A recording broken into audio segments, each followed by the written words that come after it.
welcome to the Wise Mind Happy Hour. I'm Kelly. And I'm John. Yeah. Woo! We're back. It's been such a long week. No, I don't know. We've been away for so long. We've been away for so long. I know it feels like not that long. I don't think it does. Yeah, right? Does it? No. Feels short to you? It feels like a week to me. Yeah. Yeah, it feels like a week. It feels like a week. Totally. It feels normal. It felt like a week. Yeah. Well, yeah, what have you been up to? Well, I mean, I think the big news was, for all you sports fans out there, the Packers beat the Bears this past weekend. Yes, so wow. For those of you keeping tabs at home, which I know none of our listeners are, but longest rivalry in the NFL. There's a lot. Is it the longest? It is. Wow. I was trying to tell Josh, like, this is a major rivalry. They're like two of the oldest teams in the NFL, and yeah, it's like the longest rivalry. The oldest, the longest. And so there was a lot riding on this game. My son, both of my sons are Packer fans, and we live in Chicago, obviously. So surprisingly, they have a good group of friends that are, you know, of the Packer fandom. Really? They identify as Packer fans. And they're still in the minority. So there was a bet at school that if the Packers won, then the kids who are Bear fans would have to wear like these Packer headbands and vice versa. So my son was very heightened. Packers pulled it out though, so he got to enjoy that at school. Nice. This is Wes. This is Wes. Oh, yes. fun. But it was exciting to watch the game.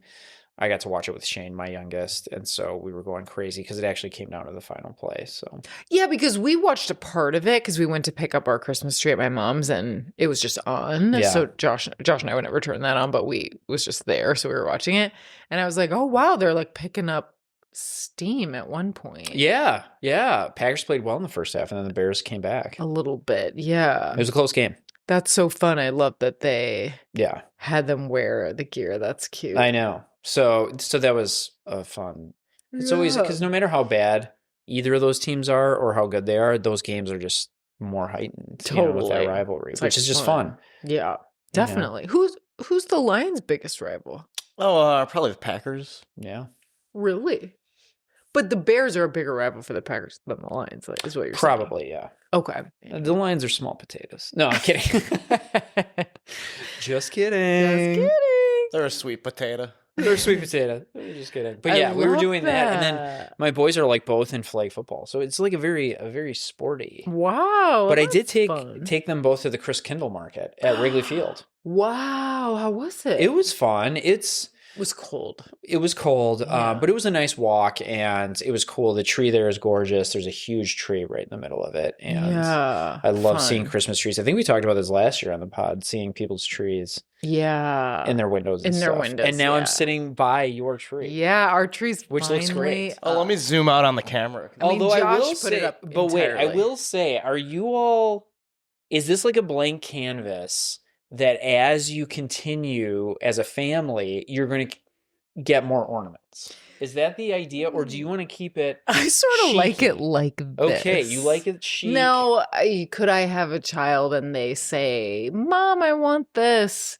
You know, I'll probably say, okay, you can put it on the back. It looks great, but I do notice there's like a pickleball paddle here. Yes, Josh's sister got us that. And the wise man. So I was wondering if this is like, if you all are open to ornaments, because, you know, maybe. We're open to them totally. Okay. Limited number. I I mean, growing up, my tree was like, you know, glued popsicle sticks. I love of, like, those ornaments. pictures of us and stuff. It is fun. But yeah, it's not what you're going for. Not the look. I can tell. I'm like a Grinch about that. But I kind of, well, we were hoping to just have gold and white ornaments, but we couldn't find the gold ones. So now we just have red and white. And then the do they have to be that size? No. These were the only ones we I got found. it. Okay. So bigger ones would be welcome. All right. Yeah. Well, anyway. What I'm really against is colored lights. You're against the color. Or do you like those? We have a rainbow Christmas tree and colored lights. So Well, that's kind of cool. I have to show. Yeah, maybe I have a let's picture of see. it. Rainbow it's like you're leaning so far into We're the leaning trend. I so respect that. far into the colorfulness. Oh my God, I love that you have a rainbow tree. How fun. Yeah, we got it a couple of years ago. And I think it might have been like during COVID where it was like, we gotta like go like bright, happy. Yeah. Like everything is so drab. Turn the volume up. Yeah. So you can't really see the colored lights in there as much, but if it was dark, you I could. love it. Yeah. So look at this, Josh. This is the tree. And we haven't put the star on because usually Sarah Oh my God. Sarah takes a It looks picture like a truffle tree. of me holding the boys, and they both like will put it on. So and it's the Star of David. So it's a you did a Star of interfaith. David. I always wondered if someone did the Star of David. Yeah, we do the Star. Yep, it's interfaith. That's a great idea. We should eventually do that. We have like a little flower at the top, basically. That looks kind of like a star. But what have you all been up to? Wait, I feel like I'm just talking. No, speaking of Christmas trees, we had this thing where we get the tree from my mom because she has a bunch of trees. And we had gone with this like skinny tree forever. And then last year we thought we were taking the skinny tree and we took one of the bigger trees. Mm-hmm. And we were kind of just like, should we just go with this? And so what we assumed was we had gone with it, given it back to her at the end of the season. And we were like, oh, let's go back over to my mom's to pick it up and put it up again for this year. And they were like, well, which tree do you want this year? And we were like going back and forth, couldn't figure out. Like, we were like, let's just go with the bigger one. It worked out. It's more festive. We went with it, and Josh is like, I'm pretty sure we have the ornaments at home.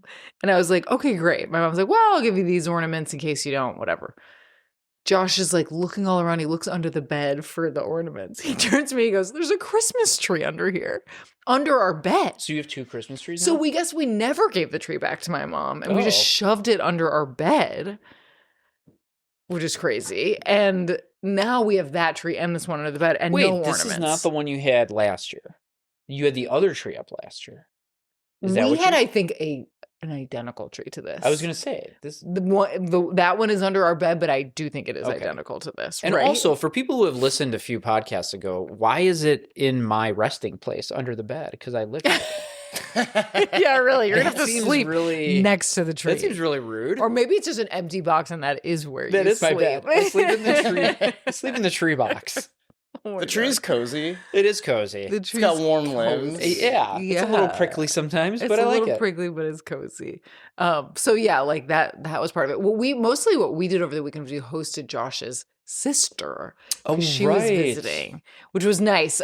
Josh and I, can you believe, at our ripe old age of 36, on Friday night, we stayed out until basement. Well, at basement. Yeah. 1:42 a.m. Wow. We were literally out that late. Wow. I was standing there at basement and I was like, I can't believe I'm awake.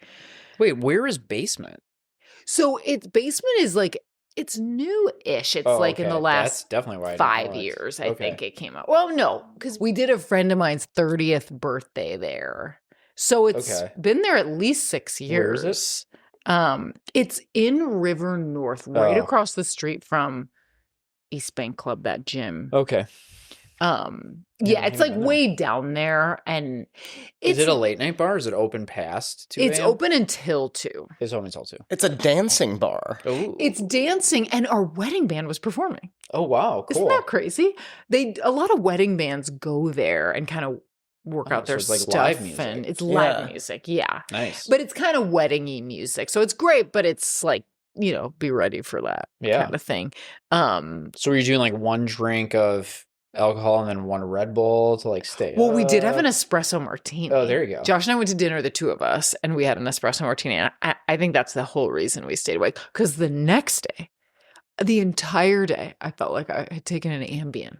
Like I was like, I can't. The whole day I yawned 1,000 times. Yeah.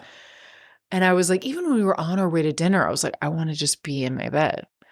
And it was, 7 p.m. Yeah. So I was like, I paid isn't for that kind of the common thing is with the aging? Yeah. And going out, it's yes, it's difficult to go out sometimes, but it's so much more of like the aftermath. The aftermath. How You're you hit with a feel, you're truck. tired, you just can't do anything. Totally. And yeah, it's like, I think when I was younger, it was realistic to have 2 weekend nights out. Oh my God. Yeah. Yeah. It's just like Which was completely- unwise on so many levels, including your pocketbook. But yeah, for sure. Yeah, like now it feels like just not You really got to gird your loins realistic. for one night. Totally. I'm proud of you for staying out till 1:42. I mean, we were like, I didn't even feel that old on Friday. Wait, 1:42 you left the bar, or 1:42 you walked in your door? We at left home? the bar. Wow, Yeah. good job. I was in bed at like 2:30 because it takes me forever to wash my This face. mic is attacking. Oh my God. I don't even know This you. mic is getting tired. So yeah, that was our weekend. We had some good meals. Yeah, basement. That was really it. I mean, I was freezing. This is the time of year where I'm complaining 24/7 about how cold it is. But it's really cold. I think that's really cold. I think that's valid. Yeah, we walked. Josh and I walked to dinner. It was a 10-minute walk. I was like, you can't walk. Right? At this point. At this it's 20 point, you degrees. just can't walk. You're like, the wind. Yeah. That's what makes it really bad. Definitely. Totally. Especially on the larger streets. You turn the corner, it just hits you. Like It's right over like- here on Ashland or on Montrose or no, wait, what is this up here? Lawrence? Yeah, Clark, Lawrence, all Clark, that. Lawrence, and Ashland all are Yeah. pretty windy. Yeah. And yeah, we were just like so dying. But you know, I kind of like it sometimes. That's what Josh says. I So kind of brisk. like the winter. I had that thought yesterday because Sarah ran out of salad dressing.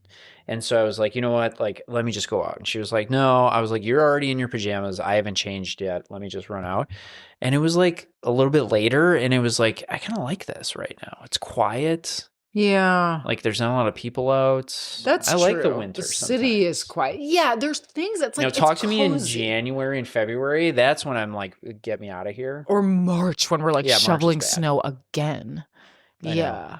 I know. It's like I shouldn't be sick of it at this point. Now you know we're really old because we're complaining about the weather. I mean, truly. But I've been complaining about the weather since I was probably like 15.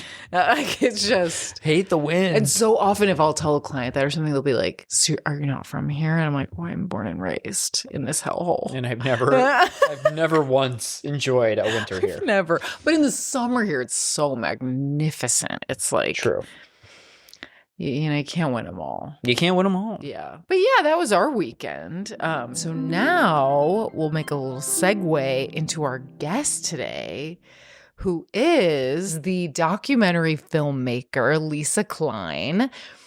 Lisa has written and directed many documentaries, some of which are Of Two Minds, The S Word, and most recently Out Here, a short film about houselessness in the Sacramento area. So welcome, Lisa. Welcome to the Wise Mind Happy Hour. Welcome. We're happy to have you. Thanks. Yeah, Great thank to you be so here much with for you guys. joining us. I feel like I really crunched down your bio. There's a lot there. We have so many reasons we wanted to have you on the pod. One just being we love you and you're so close with Josh and really like brought him into the documentary world. He was saying, you know, like guided him, inspired him, all this stuff. But we also wanted to have you on the pod because it seems like you have at least a little bit of a kind of creative focus on mental health and kind of like tangential things to mental health. And obviously we talk a ton about mental health. We're therapists. So yeah, we thought this would be like an amazing fit to have you on. But let's start kind of all the way at the beginning here. And just tell us a little bit about your journey to becoming a filmmaker, what interested you in being a filmmaker. Give us kind of that background a little bit. And tell us also like where you're from and where you are now. Born and raised in Detroit, Michigan, outside of Detroit. So from then to now, as How much As much as you want. Yeah. a lot happened between birth and today. But no, so let me kind of think. It's not like I've never been asked that question, but it always yeah, because then I have to like be articulate or something. All right. So let me You don't have my to mom, my my mom was a journalist. So like writing was kind of a path in that it just always interested me and it was always there. And then movies, filmmaking, the whole bit. So I like went to school and then elementary school and then beyond. And then after college, I worked for a bit and then I'm like, I think I really do have to pursue this film thing. And sort of growing up in Detroit, and then I moved to DC, and neither of them were big like film meccas. So I thought, I need to kind of have access to stuff. So I kind of applied. Well, I actually applied to some film schools and got into USC and thought I kind of wanted to go, but I thought I had to because if you get into USC, you should probably go. Blah blah. Did that and then was really into sort of, like writing scripts. I wrote like rom-com stuff, things like that. If I read now, I cringe. And then I met my husband, filmmaking partner, and we were doing these behind the scenes kinds of things, like for bigger movies. And then we did this thing for the Variety. Is this too long? No, we love it. Too long? Okay, all right, okay. Because I'm boring myself, so I don't want to bore other people. But we're therapists. We listen to people all day. Yeah, true. We're a captive audience. Oh, right? I forgot. I'm dealing with therapists. I have a lot, but I won't go through all that. So where was yeah. So we were doing this behind the scenes it's kind of like a Doctors Without Borders thing. And then I just got to a point where I'm like, God, a lot of stuff and, stuff in my background that I was like writing about and stuff. And I'm like, this stuff to me was a lot more interesting. The documentary focus just became a lot more interesting to me to sort of pursue that path. And that's kind of how it, sort of progressed. Yeah. If that makes, Yeah, totally. Okay. And can I ask, did you ever think about doing something other than making films? Like, did you think about like writing novels or? I did have that momentary, like after graduating college, wow, should I go to law school? Should I become a therapist? Yeah. Should I pursue psychology? I definitely thought about stuff. Yeah. And then I'm like, no, I'll just make films about it. So it really became a thing. But in terms of writing, I mean, I've been trying to write this sort of book thing, more like memoir stories for like, I don't know, it feels like 100 years, like for so long, for years and years and years. And then like I'll write something and then I'm like, nah, do I really want anyone else to read it? So I don't know. I mean, right now it's sort of the doc world is pretty much my thing. I got in during the pandemic when I thought I could be writing all the time because what else could you do?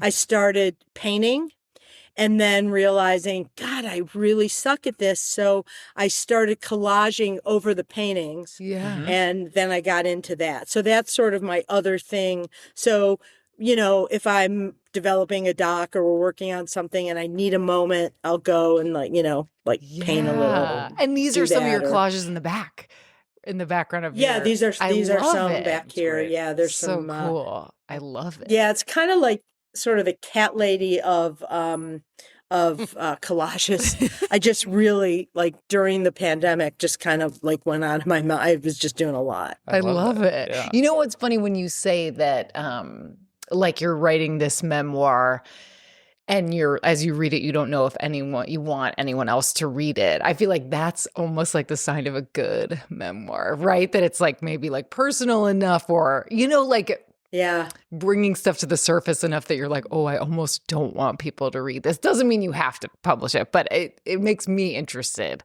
And part of it too is when you have family members who aren't here anymore, sort of oh God, what would my mom be thinking? It's that kind of thing too, are they going to be proud or are they going to be angry? I mean, they can't really be either because they're dead, but you know what I mean? Yeah. Spiritually. Yeah, totally. Okay. Well, so today we decided we wanted to talk about, we could go in so many directions, but we want to talk about suicide because obviously it's something John and I deal with clients all the time. This comes up.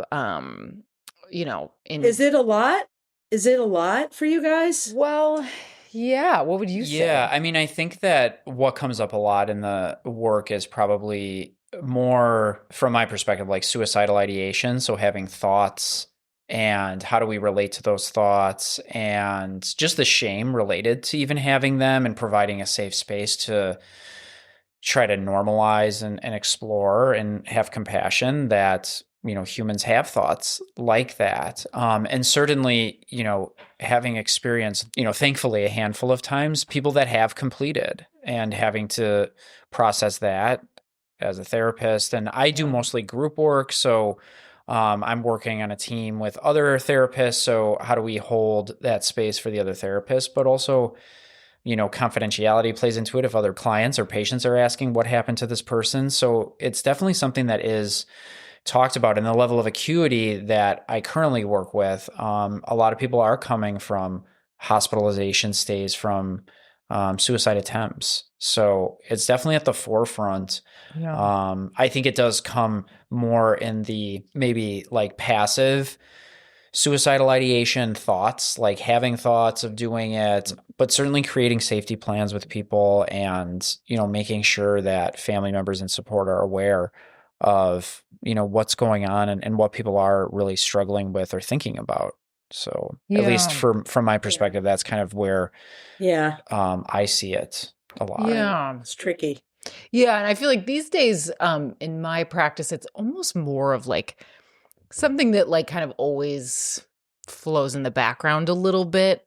I don't deal with a lot of acuity with it where like on a day-to-day basis I'm concerned to that level, but at times, and it's something I'm talking about, I mean, at least every week to some extent. And yeah, like you're saying, how to manage the thoughts, how to relate to that part of you that is going to that place, understand it.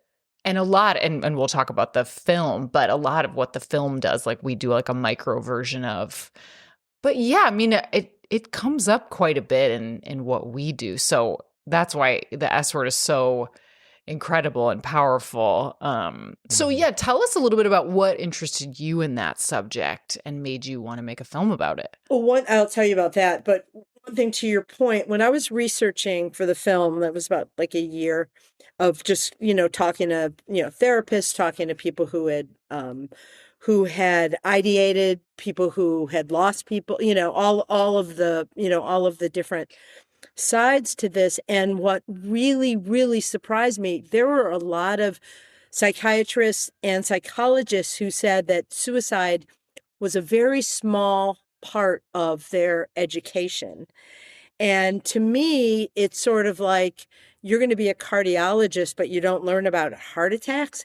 Like it just didn't make any sense. Not that it's inevitable, but it does loom in the background. It's particularly for certain communities more than others.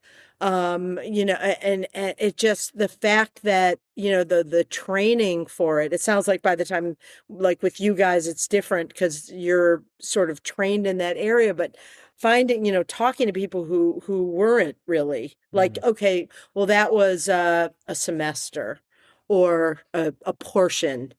It just doesn't seem, it seems like it needed to be a little more at the forefront.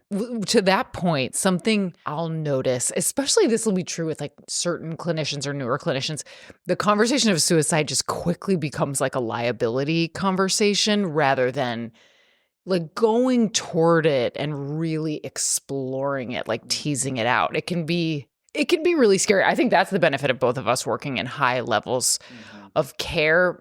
You get a little less scared of it and it's easier to really like, let's talk about this in a more expansive way. And understandably so, I think whether you're a therapist or not, I think there's a real fear there that you're going to do something wrong. Yeah. Or that you're going to say something wrong. Right. And so it's interesting. And Kelly and I have been in the field for a while, and I think that a lot of that comes with experience. Not that you're ever comfortable with it, but you have to expose yourself to so many uncomfortable conversations within it in order to feel like, no, we need to be talking about this and exposing ourselves to these uncomfortable conversations, because we also don't want to model for the people we work with that it's something we can't talk about, or it's something that's shameful, right? Or it's something that, no, you can talk about whatever you want in here, but if it goes there, I don't know about it. Or, so we also want to hold the space and have a response that's, yeah, this is serious and we can sit in this together, right? Like we don't need to panic. And I think a lot of patients and clients that we work with shy away because people have had reactions where they immediately want to go to hospitalization as opposed to, and then people have a terrible experience being admitted to a hospital and having an inpatient stay. And so people are also scarred by that and don't want to talk about the thoughts of suicide. No, I'm just going to leave that because I know I'm going to be forced into an ambulance or, those types of things. So, I mean, because the myth was always, wow, if you bring it up, then somebody's going to be thinking about it, which was so ridiculous. It's kind of like a person just kind of walking around living their life, and then you bring, are you thinking about suicide? No, I wasn't. But now that you mention it, sounds like a really good idea. And a lot of what I've been reading lately, and you guys are, right at the forefront of this, is the whole idea of, do you have a plan? To asking somebody if they have a plan. If they're thinking about it and they have a plan. And that was always sort of the thing, when somebody says they do, that it's serious, and it's kind of like, okay, well, suicide, that's an option. Let's think of 5 other options. What else can we, to validate the fact that they're thinking about it and all of that. But then there's this other study that talks about the idea of you're thinking about it and you're toying with it, and God, is this something, you don't want to be there tomorrow. You don't want to wake up tomorrow because it just seems like another day of what you're going through. But you're also, there are questions. So you might answer that question really honestly. And then again, if you've attempted before, or every single thing is going wrong, and then somebody asks you that, you might say, oh, no, I'm good. So, there's always that chance, when people talk about the signs and whether it's giving stuff away or, staying in bed for days or whatever, those are signs.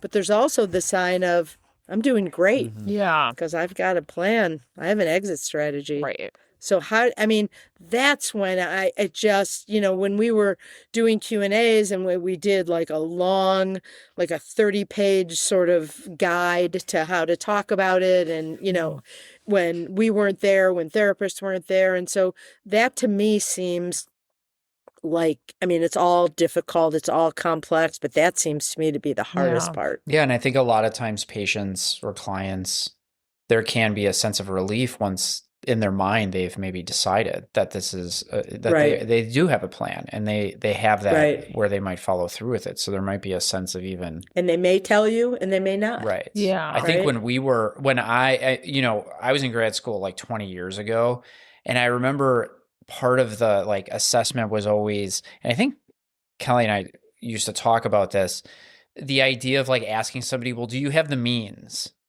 And that always seemed to me, and I think, I don't want to speak for Kelly, but that always kind of seemed like, well, that's kind of a waste of a question because we all have the means to do it. Right.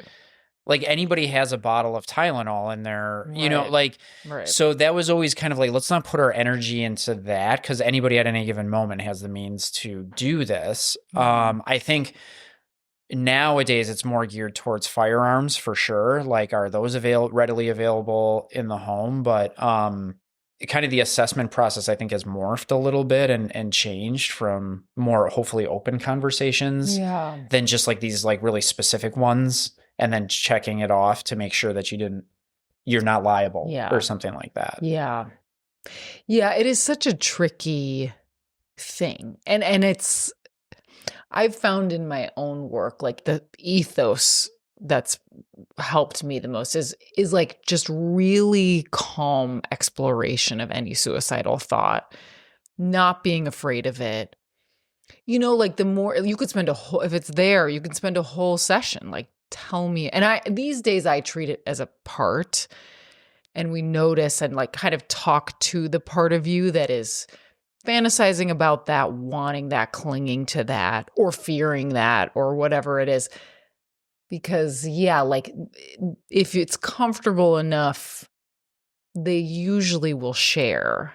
Not in every case, but that's an important thing. The importance of being able to like relate to other people that have been in that place and yeah, like share it. Yeah, no, I mean, when people talk, community, the idea of like community or having people to talk to or whatever, like when I made the film, it wasn't like, I don't know. I mean, there were a lot of thoughts. And for me, what to answer your question from a while back, I made the film because there was suicide in my family. So my father, my brother, standard issue. And so I got to the point we, did a film before this on bipolar, which was also in my family. And in that film, there was a young woman who took her own life. And I thought, okay, I've dealt with this now. And then after a couple minutes, I realized, not really. I really hadn't. And so for me, it was talking to people who had lost people to suicide was part of the research, a big part of the research, because that was my experience. And not that I didn't know that people had attempted and survived. I think in the back of my mind, but it just wasn't my experience. It would have been a great experience, or a better experience, I should say. I don't think that it necessarily would have been great. But then when I started talking to people who had attempted and survived, it made me think, wow, this is something. This is talking to people who have been on that ledge and who people could actually learn from and hear from, kind of like when you're talking about, being incarcerated, or you're talking about drugs or whatever. Who are the best people to talk to, who are the best people to talk to about that? People who are in jail, who had been to jail, people who are addicts, and who are recovering. I mean, talking to people who are there, who had been there, but have somehow are finding a different way. You can never really say found, because it's always could often always be there, in some way, but it's a lot more muted. So it just became the direction that we started heading in terms of the film. Yeah. And did you find, was there like a therapeutic element for you in meeting these people and kind of telling their stories and hearing them? Well, what was interesting was, again, Des in the film, the person who's the photographer in the film, talks about, it's not like she was, when she started photographing other survivors or people who had attempted and survived. And she said, it's not like I was looking for a community, but boy, I found one.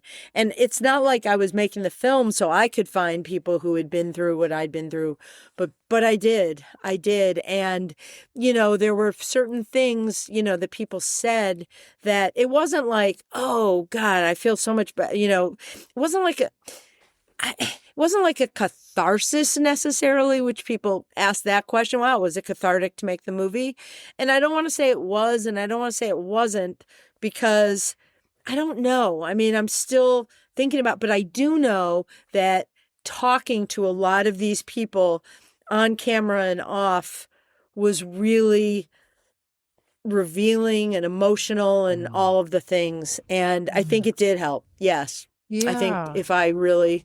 Yeah, totally. It makes me think of when we talk, especially in the group space, because Kelly and I have a lot of experience with that, but that sense of common humanity where it's not, nobody's fixing one another. It's just that sense of that shared, not that any experience is exactly the same, but that shared humanity and the struggles that we go through as humans. Yeah.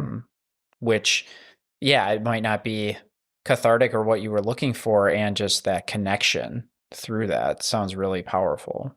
I mean, the film is extremely, extremely powerful. I had to watch it in 2 sittings because I felt myself very, I mean, I was very moved by it, but also just, yeah, it was just a lot for me to sit with, which I appreciated, to be able to sit and think on a lot of it and then like finish it off. So, yeah.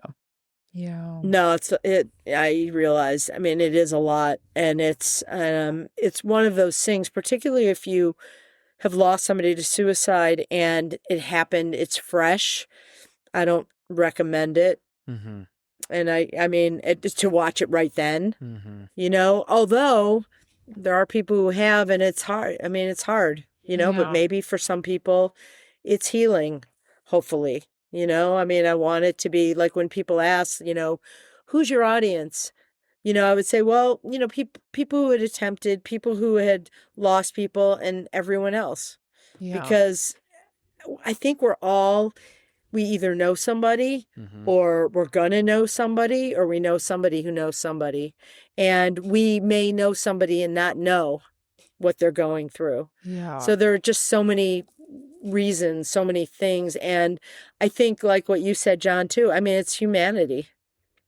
Mm-hmm. It really does come down to humanity. And before we even, took a camera out, my first thought process was, like, when I started thinking about it, like, I want everybody on the crew to have experienced suicide in some way, whether they lost somebody or they've attacked. And then I realized, no, that is so not the approach I want.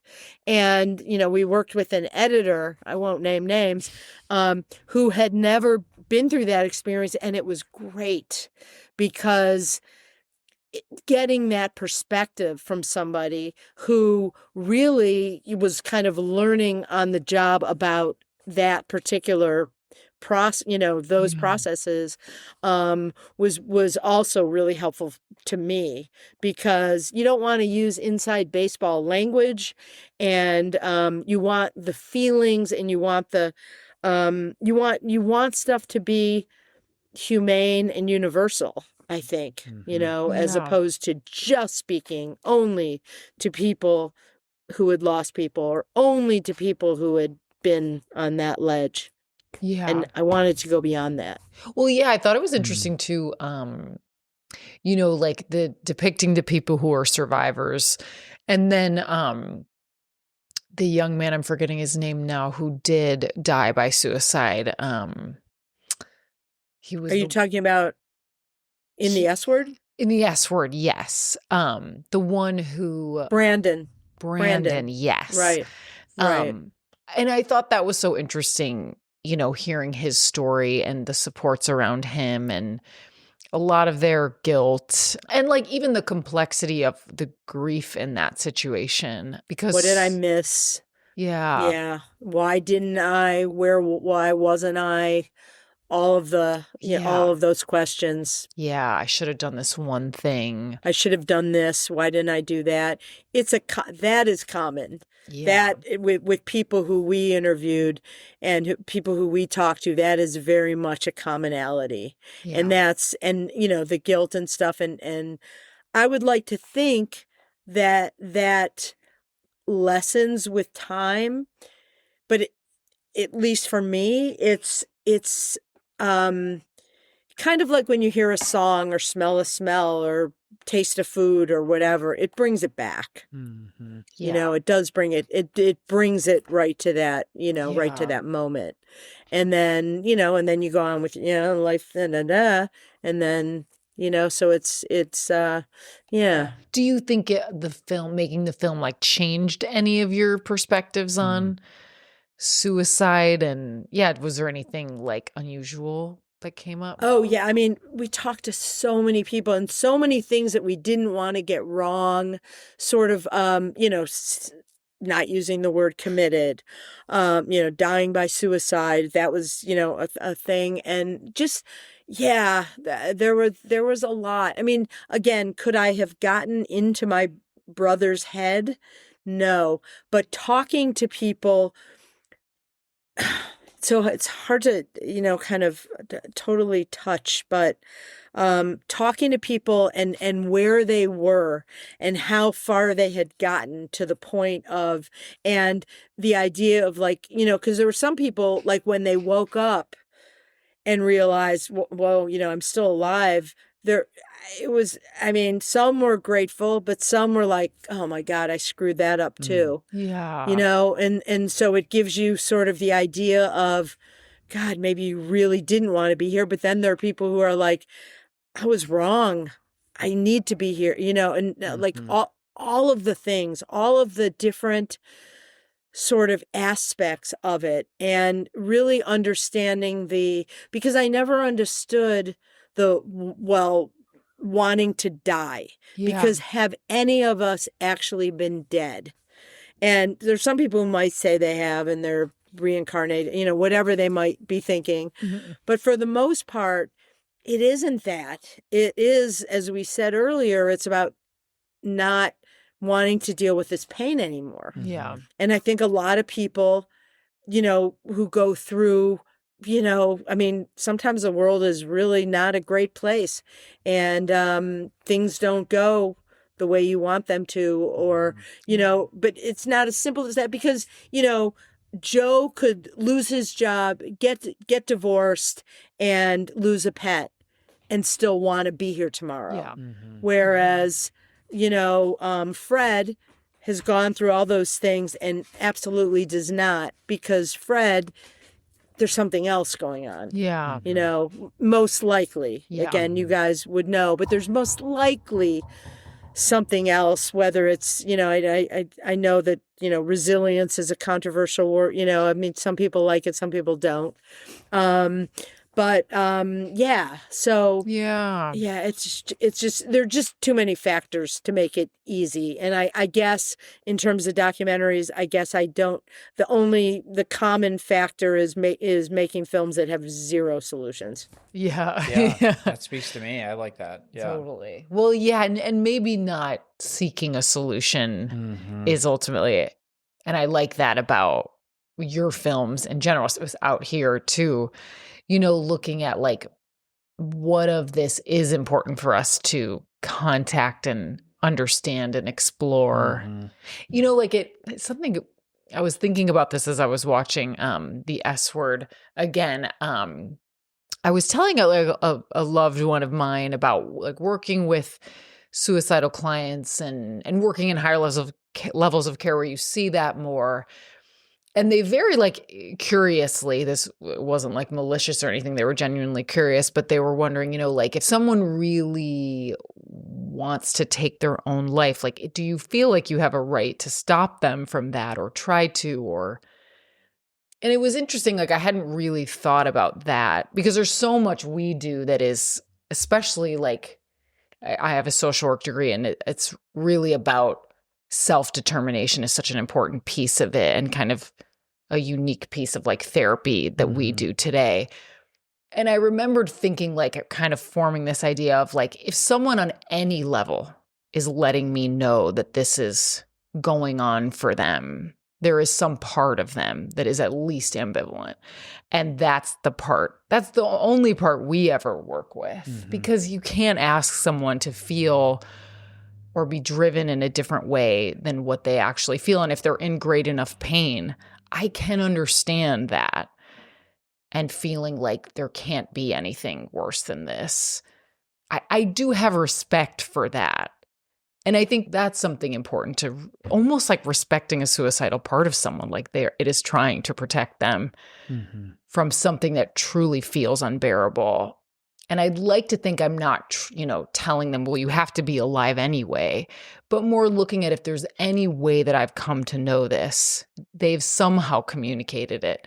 And that's what we work with, and we don't ever really solve it, but we show them like, this part of you that's sharing with me now is something that, I can hold with you, and we can talk to the other side that is more convinced. And I don't know if that makes sense, but it's incredibly tricky, because when you're talking about like a right to die, and you have to prove in some states, like you have to prove that you have something terminal, like you have cancer or you have something and it's terminal.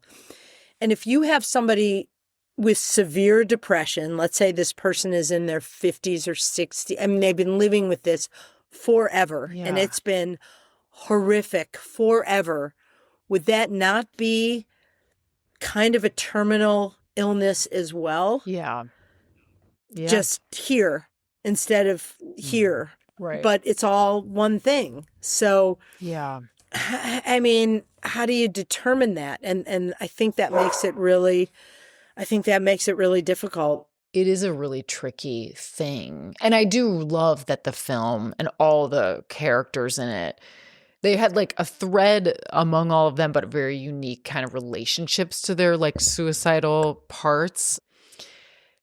Various like degrees of activism or what did Leah say? Advocacy or activism, depending on her mood. Right. The mood. Yeah, that was great. That was a great right. line. Depending on your mood. Yeah, exactly. Like exactly. Yeah, I thought that was great. And none of them are free of this. I mean, everybody's, they're good days, bad days, and struggles. And there was definitely a fear in making this movie that we would lose somebody. Yeah. I mean, that was, and I felt responsible, for that, for taking care of people and their thoughts and their feelings. As you said, I mean, you can't tell somebody how to feel.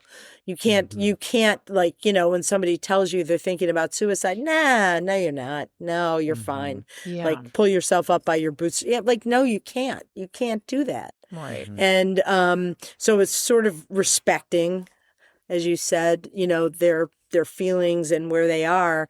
And, in making the film, like you saw Des, the one with the camera, because we gave people their own cameras. And when she was talking about, I'm not having a good day, this isn't good. I've been thinking about, so, it's a lot. Yeah. It's a lot. Definitely. It takes a lot of courage to take on that subject for both you and Joshy over here. Yeah, but and I think that's another thing that I was sitting with was the to me kind of like that parallel process of what's going on. It's like no people don't talk about this, and it's as a filmmaker you could choose not to make a film about this, right? Yeah. And so it's like, and you're like, no, people need to talk about this, and I'm making a film about it, and I'm making a documentary about it because like that is. If I don't make a film about this, we're just kind of reinforcing what the culture thinks about this subject. And so exactly. And I think for me also, like, because everybody deals with grief in different ways, and a lot of people just don't want to talk about it because the thought, if we don't talk about it, then it's not really there. But you can go the other way, then nothing heals in the dark way, which I tend to be more, I do feel that way. I mean, I feel like you have to bring things to the light. And for me, this wasn't like, oh my God, I'm this selfless filmmaker doing this thing. I did it for me too. I mean, because for me, running toward it was the only way I could deal with it. Yeah. Because, it's like I had so many questions and so many things, and I needed to bring it up, forward. And it is like, to your point, being a therapist who talks about this and making a film about it, there is like a courage or like a liability in both cases, right? What if something happens to someone in this, or what if people are offended by the way, online and anywhere you can offend. Yeah. Online hate. Right. And I remember when I first started doing therapy, I was very afraid. I'm remembering this now, like very afraid to approach this subject. And I had a great supervisor who was like tough on me, but also would give me like incredible guidance. And he would say, like, anytime you're sensing that coming up, they're telling you about that, he would always say, like, where are suicidal thoughts today? Like almost kind of like in any session, you could ask that every time you meet with them if you want, like normalize it. Make that something that is just one of the questions of the day, just like, how are you feeling? Where are suicidal thoughts today?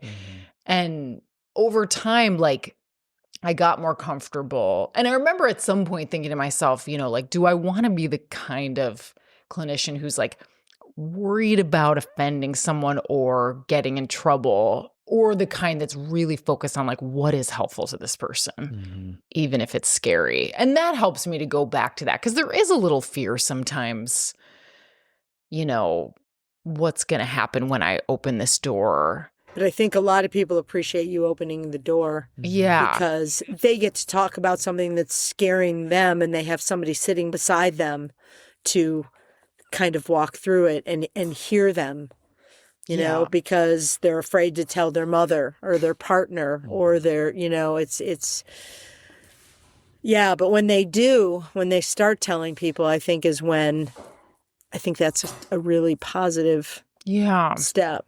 You know, when you start talking about, because when you were talking about the fear for the person, we talked to several people who were like, yeah, I've been to the hospital and I'm never going again. Yes. And the idea of forced care, you know, or being committed, things like that. It's like, no. I will say I'm okay until literally the day I die, because I'm not going back to that place, because that place was not a place of healing. Yeah. It was horrible. And I was locked up, and this isn't what that's not going to work. Yeah. It's not okay. You know, so, and that puts people, you know, because the idea of, you know, a 5150 or 72-hour hold, whatever, is to keep people safe for that amount of time until they get to a place where they can be, but you don't know that they're going to be in that place after they're released. And I mean, there's just so many things that can go right and wrong, I guess, with that. But, you know, wrong for sure in terms of faking their way out. Yeah. You know, saying, yeah, I'm doing great. And you know, just to get out of there. Yeah. Just to go home. Yeah. That's a big part of why, our podcast is the Wise Mind Happy Hour, talking about, it comes from DBT. Marsha Linehan was hospitalized like 10 plus times for suicidality. Right. And really found like the hospital kind of system, that process of being psychiatrically hospitalized was not helpful, and not helpful in the moment, not helpful in the long term. And like talking more directly about it, finding skills to use for that part of her, you know, transformed things. And for so many people too. So bringing it back to that wise mind. Yeah. And I guess since we do talk about the wise mind on this podcast, you know, if we have any other thoughts on the suicide topic, we can go there. But I'm curious too, more generally, Lisa, for you, like this idea of wise mind, we conceptualize it the DBT way, but also just we think of it as this general state of being that you get to one way or another that helps guide you toward like right feeling decisions in your life, consciousness, like that kind of like alignment. So I'm curious, like if you think about that concept of your own wise mind, and being a filmmaker, I'm sure is a huge part of this. And I know you're also a consumer of therapy. You know, where do you find you foster your wise mind? How do you get to that? I'm curious. That is a great question, because I think, and I don't know if you've come across this too, there's so much unwise mind that I have. Yeah. Same. You know, and I think getting through that, you know, having so many instances of, oh God, why did I do that? How can I do that better? How can I do that differently? Like, I think it's the stumble that sort of, you know, and then being able to kind of hold that bar to get up. I think is a huge part of it. But I think, you know, in choosing sort of because, you know, we've been doing this for a while. So one thing that comes with that is being able to choose the projects based on what is going to make. It's going to sound so twee and pretentious to say what's going to make the world a better place, but in in a sense, it's kind of like, why would I waste any time doing a documentary if I didn't feel that way? Mm, Do you know what I mean? Like, because it isn't an easy, quick process to, like the S Word was 5 years. Out here for me was only a couple years, but it was also 5 years before that. So it's just once you sort of commit to something, you have to be passionate about it, and you have to feel like it's really gonna make a difference, because otherwise, why not? And some of the wise mind, I think, is, and I'm realizing this more, it's kind of like, because I really, this took me a long time to sort of knock this into my head, was the oxygen mask on you first to help somebody else. And I think, like, with having a kid, like, the only thing you want to do is help them. Like, no, I'm gonna save them I'm gonna do, and then realizing as time goes on, like, if you're in this sort of frenzied place, you're not going to be able to help anybody. Yeah. So it's trying to center myself, I think. Again, oftentimes does not work. Oftentimes it doesn't. But when it does, gosh, it's just a great feeling, whether it's meditation or talking to somebody, whatever it may be. So I don't know if I'm answering your question. Yeah, no, Yes, you are. totally. I love this. Yeah. I love what you said about, like, committing, because that's a word I use a lot, is like committing to what's meaningful to us. So like, I don't think it's cliche to say make the world a better place. Like, if it's meaningful, if it's, we talk a lot about values on the podcast too. Like, are those your guiding kind of principles? Like, this is something I value and it's meaningful and I'm going to commit to it. And certainly the length of time it takes to make documentaries, you don't know what the final outcome is going to be. And so you're just committing to the process of it, which that to me is like really invigorating to hear when anybody's like, I don't know what the end product's going to look like, but because it's meaningful, I know that I want to still commit to it. And I think there's a lot of wisdom with that. And the work that you guys do, I don't think you'd be sitting there doing the work that you're doing if you weren't thinking like, I'm just going to talk to this person for an hour and they'll walk away and they won't get anything out of it. It's not a big deal to me. I don't think you're doing that. So it's kind of what makes being a documentary filmmaker so similar to being a therapist, because like the material is so like live and there's so much discovery that you just have to be like open to, I imagine. You go in, and we do this, like you go in with these ideas, like what we talked about in the previous session, like their background, like these things, and you start to get a sense of like what shape the treatment could take. But so much of it is be present and notice and then follow from there. And that's so much of, at least from what I've heard so much from Josh, is the process of what he loves about it, wouldn't you say? Just finding catching the dragon. Yeah, like discovery. Well, yeah, I feel like I could be like on a run and I'll have like sugar plums dancing in my head of like almost like editing the scene, and I'll kind of like have to tell myself like, just go on your run. This is your like space to like it's good to walk away and come back, and I'll like feel like I have the scene all solved, and then I'll come back and I just like do it a completely different way. Yeah. But yeah, I think it's nice to have that inspiration, but then it's like liberating kind of to be open and to be flexible and to like have a whole preconceived notion and then like end up like redoing the whole thing. And I feel like I used to get a little frustrated. I'd be like, oh my God, that was like such a waste of time. Like, or you could spend, a week or two making a scene and then like throwing it in the trash. But yeah, I kind of love that about the process, that it's not clean. Yeah. It's probably a helpful counterbalance to my OCD. Sure. Like it's like when I'm writing a screenplay that's almost like too clean, and it's like there's. Well, I'm still stuck on the sugar plums, but I hear what you're saying. And but I it's true. And the other thing is, I mean, if you're not listening the whole time, like, you've got to be listening. Yeah. Like, it's one thing, like, I'll walk in with a bunch of questions, and if I'm still using all these questions and I'm just like going through my thing, then I've done it totally wrong.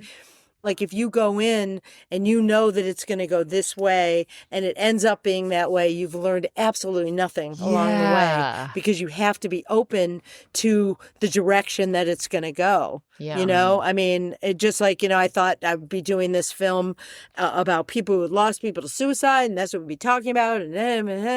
And it went a very different way. Again, the S word was still about suicide. It wasn't like I started with that and then it became about swimming, but it still took a different direction within the realm of what I was trying to do. Yeah, totally. And do you feel that about out here as well? Oh, for sure, because this was conceived as a feature that was going to be talking to a bunch of people who were living outside. And one day, you know, once we realized like funding was really like, okay, we can pay for post and we need to make this a short and we need to focus on something. And I don't know if I was like, you know, lying in bed at night, where I was at the moment of inspiration of, you know, we're going to do this about Mark. Like we're going to go a different direction within the direction, you know, even though we're talking about people who are living outside and are dealing with all this stuff. We have somebody who's been there and is doing the work and is out there doing, you know, doing that. And so I think that kind of, that definitely went a different direction for a different reason, but it did. And I think, and I would hope that if we ever do the feature with anything we're doing, that there will be something that'll happen, whether the way somebody's talking about something or something we're seeing that's going to bring it somewhere else. Because that's, I don't know, it's kind of like, you know, any conversation you're having with your friends or whatever, where you're learning something along the way. You know, you kind of need that, right? Because you want the people who are watching the film to be, you know, kind of on their toes and learning something. Like, you know, they'll walk into a film about the unhoused and think, God, I know that I'm tripping over them on the street, you know? Yeah. You don't want them to walk away feeling the same way. Like something shifts, even if it's small. Yeah. Okay, so that I like that putting your own oxygen mask on is part of your own wise mind fostering, also like letting yourself stumble through it, discover things. That definitely resonates with me. And I'm curious for you, Josh, because we have the two filmmakers here. What do you think? What does putting on your own oxygen mask look like in your process? Oh, and in my process of editing or in my process of living my life? Well, I'm curious about both. Yeah. In my process of editing, what is putting on my oxygen mask? I think it's allowing myself time to explore. Obviously, we're always under a crunch and it is a job, but I know that and it's tricky because I can't just go down nonstop rabbit holes, but it's like, maybe I'm going to watch like every episode of The Twilight Zone at quadruple speed and like take a week doing that and get no scenes done. And I know that like that's going to be an important part of the process. And like, I feel like on every project, there's that moment where I'm doing something that feels like it's taking longer than it should. And I would say about 100% of the time it pays off, either literally or figuratively. But I'll just feel very, very like obsessive sometimes about watching like every inch of like some degree of footage. And I think, and it's like sometimes, you know, the other voice in my head is like shit or get off the pot. But like, I feel like the Twilight Zone movie has all these like poetic moments where I'm using footage in like a surprising way or like reappropriating the footage like to illustrate something that kind of is like to illustrate a metaphor of what someone's saying. And I'm glad that I took the time to watch literally every single episode, not necessarily in full, but like on speed. Not literally on speed, but like so you'll kind of like be with the related material for a bit. And there's times, you know, as Lisa would say, that it's probably not wise, where I think I was like cutting together all this like food B-roll of the S word of like a scene between these two women, and it was a scene that like didn't even make the final cut. So but that's good too. but that's good too, Yeah. right? Because then you're seeing like, okay, but that didn't work, but then it might inspire you to do something else, Yeah. right? Totally. And I think it's this like kind of allowing yourself to go on these little tangents is part of what keeps the process like really. I don't think you can be a good editor and not be obsessive. Yeah. I think you have to be obsessive. I mean, you have to have, I think one of the requirements is OCD. Lucky Maybe for Josh. And then also setting boundaries with yourself and your employers. Yeah, John, what do you think your oxygen masks are? Like as a therapist, as a person? Well, I think as a therapist, I think it's luckily I think it's almost like built in because I don't work weekends and I don't work evenings. And so I'm able to have family time every evening. All weekends. And so I feel like that in and of itself, just the way that my work is structured right now is a huge, huge help. Totally. But I think for me, alone time is really important. I mean, I try to, if I can, go to a movie by myself. Once a week or twice, or, once every 2 weeks. Because I think talking to people so much during the day, and then when you have children who don't stop talking, and you met my kids, so you know that there's not many moments of silence. Having that alone time is really important for me. So I don't know. Those would be maybe two things that come to mind. Yeah, I know. I'm like, I feel like I have a million. And what are yours? I have a bunch, and like, I think then I can really beat myself up if I'm not like doing them regularly, like meditating. I have periods where I'm so committed to it, and periods where I'm just like resisting it so much, which is interesting. I get that. Yeah, and it's like I'm in a period where I'll do it maybe twice a week, if that now. But even if I don't do it, I'll kind of negotiate with myself where I'll say like, at least like tune into your body, notice if there's any tension anywhere, anything, and like, I'll kind of talk to that part of me a little bit. Like today, for instance, Josh and I have had a million internet problems that have like driven us completely insane. Our internet is a real beast. And the guy came over, I had to cancel a bunch of sessions, move him around. It's stressful. And when he left, I was still so like anxious and I had to really like talk to that part of me, like, it's okay. Like you had a chaotic day. You had to like disappoint several people that like are in need of help and processing, and you felt like you let them down. And it was helpful. I kind of just like talked to myself basically. That's probably the biggest thing I'll do is like turn that light on inward. Like, what is coming up right now? You have this frantic feeling, what's going on. That's a big part of it. And yeah, like even in a session, sometimes it's like, what is this bringing up in me? Which like I almost in any job you could do, definitely making documentaries, like what's coming up here right now as I talk to this person, or even as I look at this, like whatever bit of footage.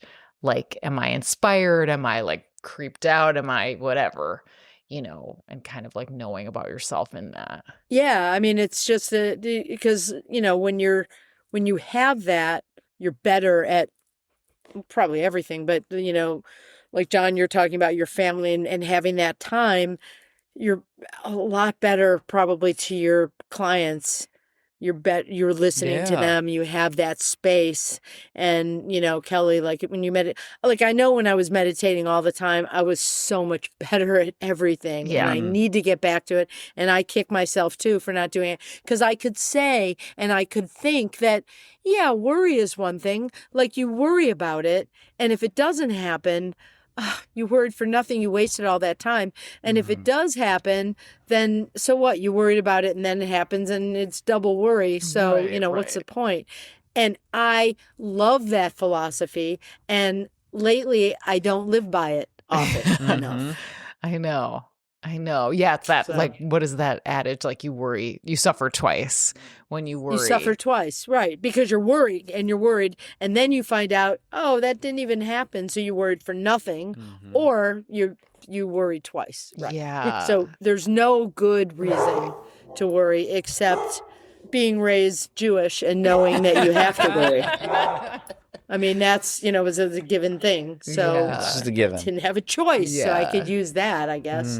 Yeah. I once told John Yeah. when we were sharing an office, I was like, I think I'm addicted to suffering about things. I think you've said that more than once. I know, Kelly. like truly. Kelly loves to suffer. I love to suffer. You love to suffer? Oh, yeah. yeah. Suffering is. I mean, Lisa, this for some reason this just came to mind. There was one time in our office where Kelly was like, just out of the blue, she was like, God, I'm so obsessed with mid-century modern furniture and I just can't stop. I need to, and it's like, why is that something to suffer over? Like, why are we suffering over mid-century It's modern? something you enjoy. For like, that's something to enjoy. Like, can't we Yeah. enjoy mid-century? And you're like, but I I have can't. to turn it into an intrusive Well, thought. I guess you can't enjoy it if you can't afford it, but if you can there's afford it that. and buy it, You know, there's the Kelly there's the only thing. looks at West We Elm. suffer for our art all the time. We do suffer for our art, and I'm sure Yeah. Josh understands that.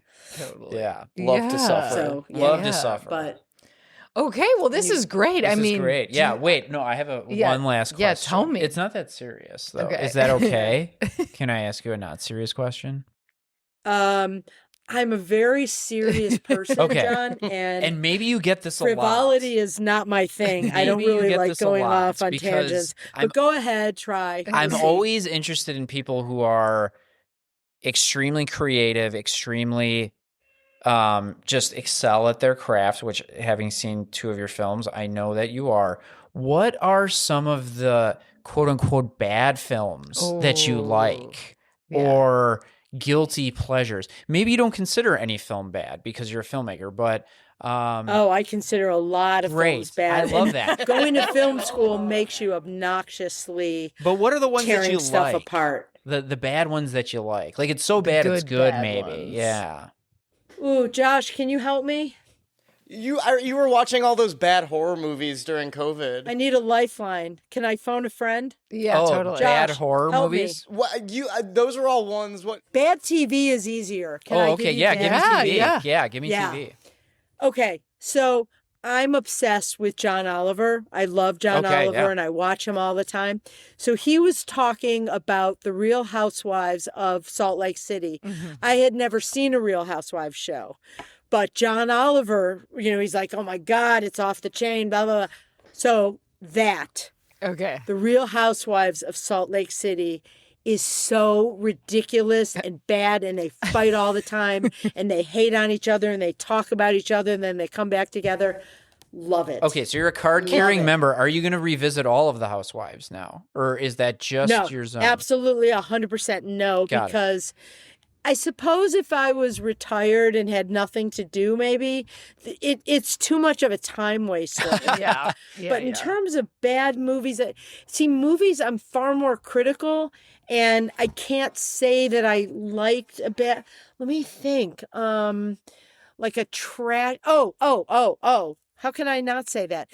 All the Final Destinations. I don't know if they're good or bad. I loved every one. You They're love them. so But- great. Really? Josh Not and I three. love them. I think 3 was really 2 or 3 was bad. Really? But the rest loved them. Bad horror movies. Yeah. During the pandemic, my daughter and I were looking. It had to be like under 15, under 20 or 15 on Netflix. Like Got it. Oh, just nice. on Rotten Tomatoes. It had to be really low. Okay. Love like The Row about like slasher in the fraternity. Oh, yes. Love bad horror. That's Oh great. my Bad God. horror. Yeah, there is Absolutely. something about those Final Destination movies where it's like the dialogue is not realistic. There's all this strangeness. Everything is bad. Yeah, and they're But really it's not addicting. bad. But it's But it's not. not And bad. then the Rube Goldberg sort of Yes. mode of killing. Yep. How awesome is that? Yeah, It's oh like my God. this falls on this. I mean, it's kind of like out of Home Alone, but more so. Yes, with the all the yes. the booby traps and stuff. Yeah. Love. I bet truly enjoy watching those. Well, Yeah. thank you for indulging me. I in love that. it. Do you have one? Your favorite like Do you a have a good bad? movie? a good bad movie? Yeah. I really like bad romantic movies. Oh yeah. Or like the example Hallmark, like what? like Hallmark. Hallmark? No, not like that. That's a good call though. But I like more feature films, like The Lake House with Keanu Reeves and Sandra Bullock. Anything Keanu. It's like a time travel movie, but they're only a year apart. It doesn't really make any sense.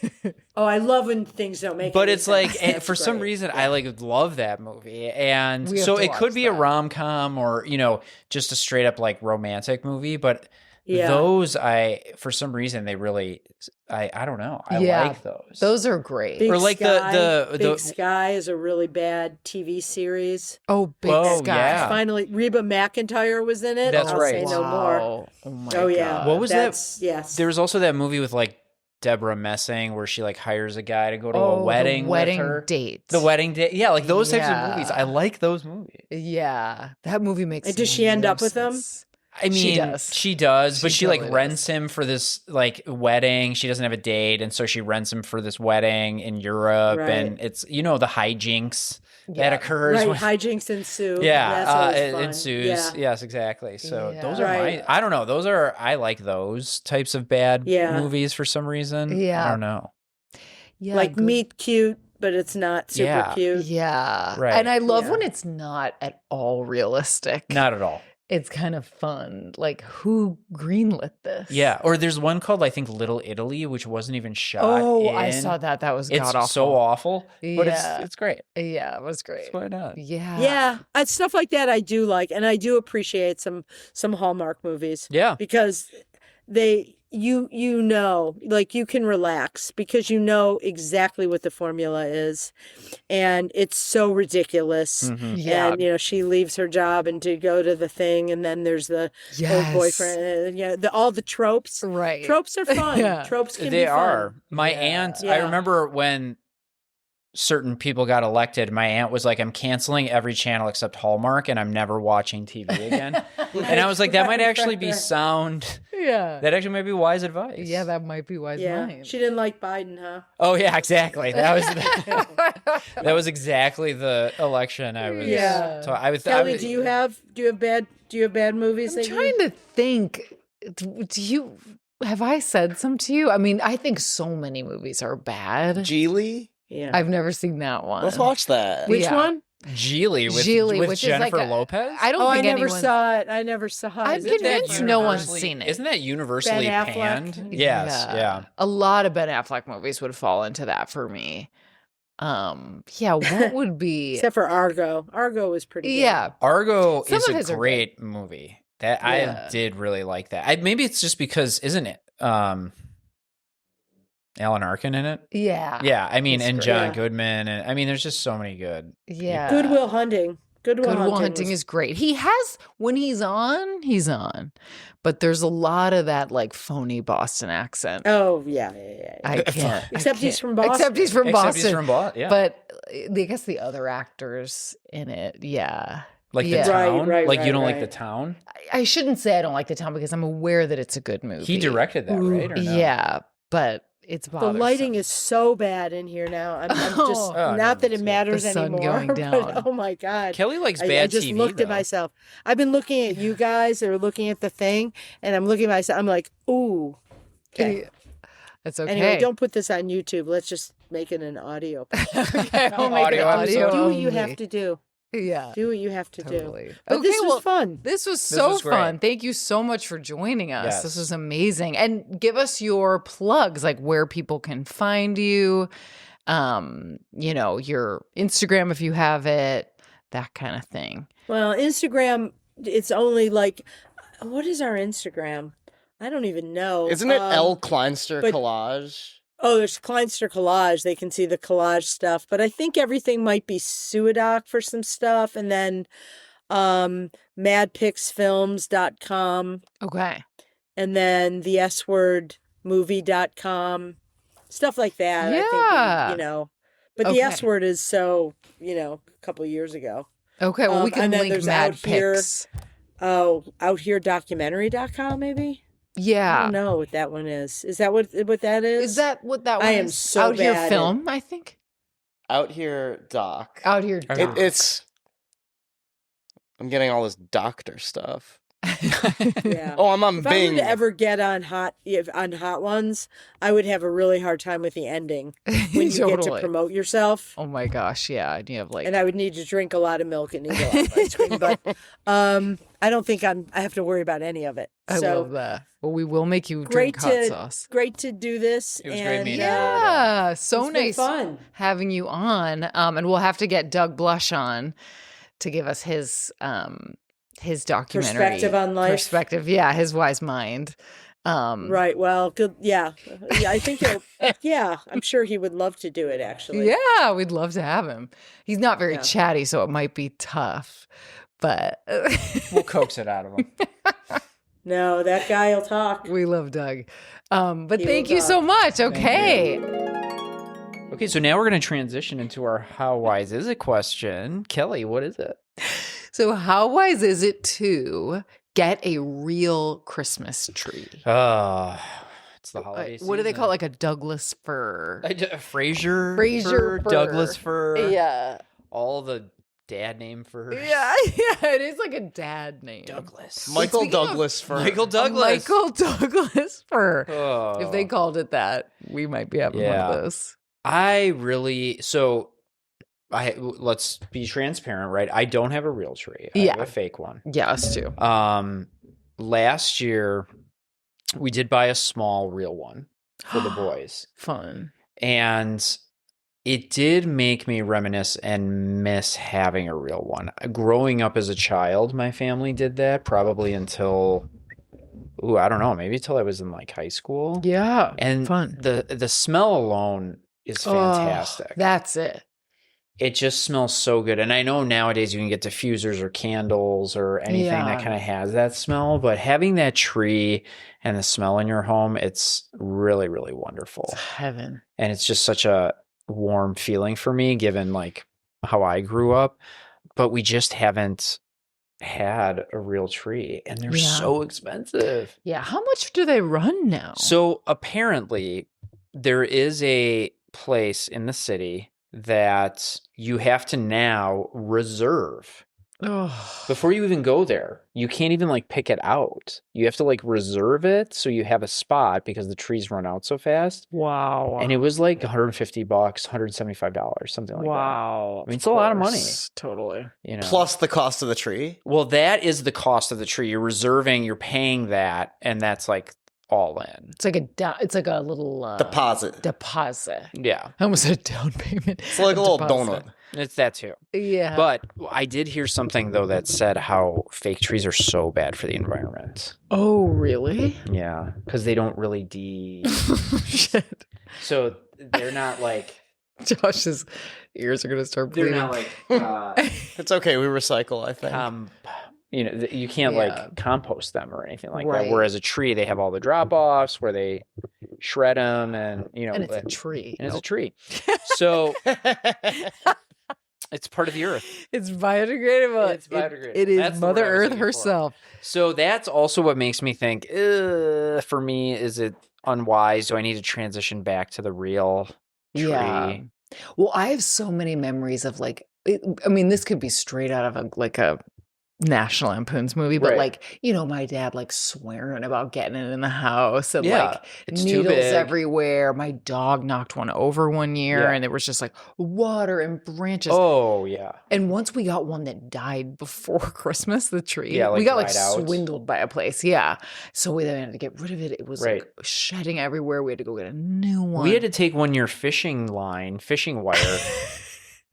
and attach it to our tree and then anchor it to our piano because we couldn't get it to stand up straight. So shout out my parents, I mean, Steven that and Deborah, is because luckily we had a piano at the time and it had enough weight where we could not get it to, and I'm saying we as if I was probably just standing there laughing. or something. watching. Yeah. But I remember it might have actually been, it might not have been fishing wire. It might have actually been, now that I think of it, like weed whacker wire, Oh my God. like, and just continuous loop around and around to anchor it because it just Wow. wouldn't stand up. So yeah, the tree, I mean, those stories are just funny. It's and it's like hilarious. Chevy Chase Yeah. movie. Oh my God. So that's wise to have funny. those memories. Well, honestly, I'm thinking that now too as meta narrative. Like if you get this perfect fake tree, Mm-hmm. are your kids going to have those stories where dad's swearing at himself, banging it against like the screen door, trying to get it in? And the lights are still obnoxious. If you have a tree Yeah. that doesn't, even if it's fake, putting the lights on are obnoxious. Your tree, it appears has the lights with it, which that's a smart It's born move. with lights. Yeah. Yeah, it was born with lights.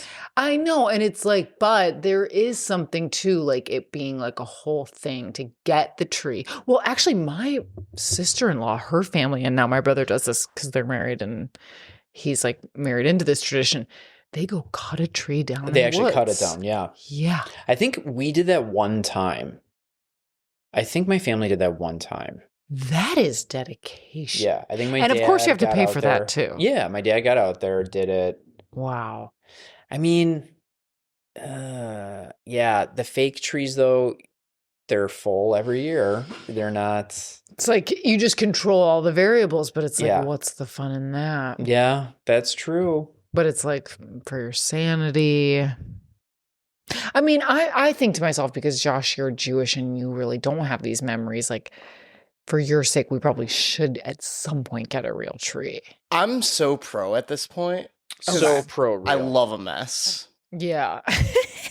Well, you're so good Wait, at you're cleaning pro it. real, right? I mean, here's a question, and I've decided it's wise. Yeah. It's why I'm not saying it's like unwise what we're doing now. We're getting our sea legs. Yeah. We have a lot to figure out as a couple. We also have a small space. Yeah, I don't that's know- true. Yeah, it'd have to be a small real You tree. can't get small realer. You can get realer trees. Realer. You can get faker and realer ones. No, but you can get smaller real trees that are not as like this size. You can get that size. We could totally get Just it. put it in the corner. Yeah. Yeah. I mean, it's a tree. I mean, they come in all sizes. Yeah. That's a good They just point. stop letting them grow. Yeah. Just chop them down. Yeah. Does it ever just go smoothly? No. Because I think you got to get it in the crank thing and stand it up. Yeah. And I mean, you got to get it home. you got to get it home. You gotta strap it to your You gotta car. strap it to your car. You got to get it from the car to upstairs. You got to like crank this thing. You got to water it every day. Because you're basically putting screws into the trunk in order to get it to stay. So you got to like screw them into the trunk. You're so scared. I mean, it makes building the table sound like a breeze. Yeah. No, I mean, it's But very that's where all doable. the good stories It's come very from. doable. Well, we'll film it. I'll be burping the whole time. Yeah, Post it'll a be video on great. Instagram. I just posted a video on Instagram of me building this table. Yeah. I got in our apartment burping the whole time, cussing Josh- myself Josh out. had like 100 burps in this video. I had 3 burps over the course of 3.5 hours. Yeah, I'm gonna have clients seeing this video be like, "That's your husband." Your cousin from Ireland said power burping for the win. Oh my god. Couples who burp together stay together. Yeah. It's like I don't Love want to it. censor your social media, but good god. Good God. I think it is wise to have a real Yeah, tree. I do I too. think it is, we usually fall in the middle somewhere, right? But Yeah. fake trees are very convenient, and you don't have to go out, you don't have to do all the rigmarole with getting it in, and inevitably you think a tree is going to fit in your house. It's like furniture, and then you get home and you're like, this doesn't fit. Like it's too That's big. Another thing. Yeah. Where as much as you measure it, it's always a little bit too big. But I really envy nowadays people when they have a real tree and you go to their house and you smell The it, and smell. it's Yeah. great. And some people, some bougie people do get them delivered and like installed. Oh yeah, Which is Well, crazy. I mean, I think that kind of defeats the purpose. I think if right. we're going, you might as well let's have say- somebody decorate it then and take every Totally. tradition out Literally. of there. I think what we should do next year is go get one about this size. Yeah. And do the whole thing. And if it's I think we should crazy- make Bring it in here. We should make a documentary about We it. should. Yes. I'm into that. Out here in the Christmas tree yard. We're cool. Out here So too. great. Christmas. Out here too. 2 Christmases. I want to see pictures of people's Christmas trees. I want people to send them to Yeah, us. I would love that. Please send. Real or fake. Yeah. I mean, I think you can attach those files to my inquiry on my website. Big But you or definitely small? can email them to John. You can email them to me, butts.jonathan@gmail.com. Or you can text the pod.